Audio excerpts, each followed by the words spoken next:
All right, here's a cheerful thought. What if every single human just poof out of existence tomorrow? No zombie apocalypse, no alien invasion, just gone. Now, before you get too existential, let's focus on something practical. How long would our lights stay on? Spoiler alert, longer than you'd think, and the answer gets weird.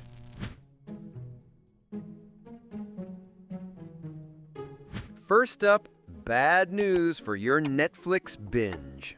Most lights, dead within hours. See, power grids are needy.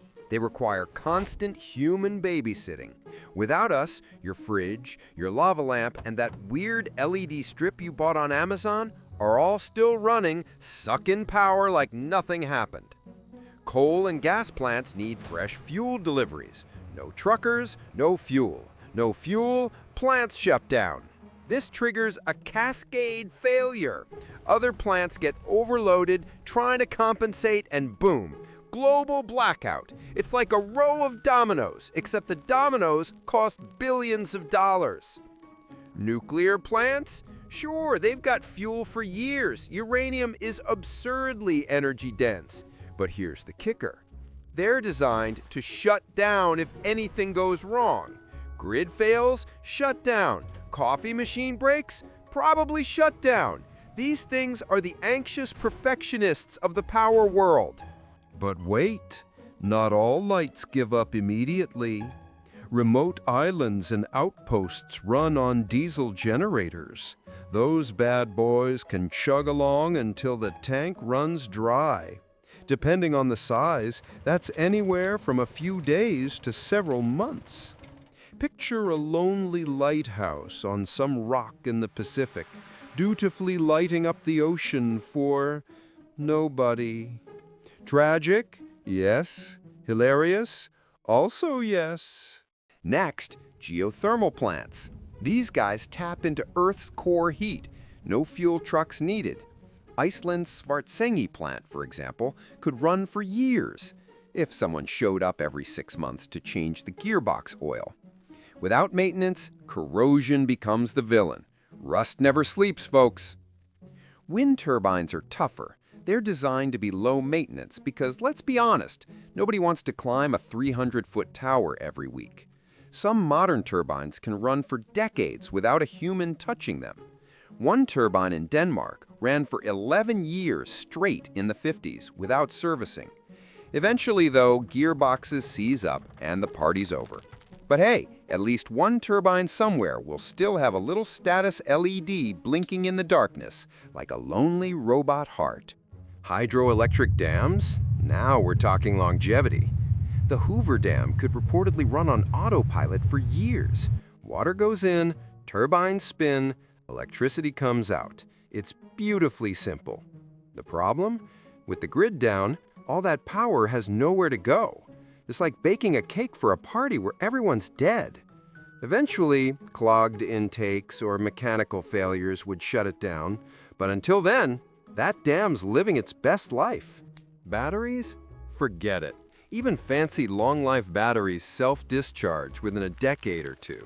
Your emergency flashlight? Dark by 2045.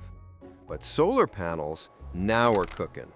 Remote weather stations, emergency call boxes on highways, off-grid cabins. Tons of these run on solar. And here's the thing, solar panels are tough. No moving parts, no fuel. As long as rain or wind clears the dust, they'll keep working. The electronics might corrode eventually, but in a dry climate with decent wiring, a solar-powered light could keep glowing for a century. Imagine, 100 years from now, a forgotten road in the desert, and one little solar light still clicks on every night. Beautiful? Creepy? Both? Okay, here's where it gets strange. The longest-lasting light source? Nuclear waste. Specifically, spent fuel rods and radioactive glass blocks. You've probably seen that iconic blue glow from nuclear reactors. That's Cherenkov radiation. When radioactive particles zip through water or glass fast enough, they emit light. It's basically an optical sonic boom. And some of our nastiest waste, like cesium-137, is mixed into glass blocks for storage. These blocks glow blue in the dark. Cesium-137 has a half-life of 30 years. 200 years later, it's still glowing at 1% of its original brightness. The light fades, but it never changes color. Always that eerie, beautiful blue. So centuries from now, deep in concrete vaults that nobody will ever visit, humanity's most toxic garbage will still be glowing. Poetic? Horrifying? Yeah, we're going with both. So there you have it.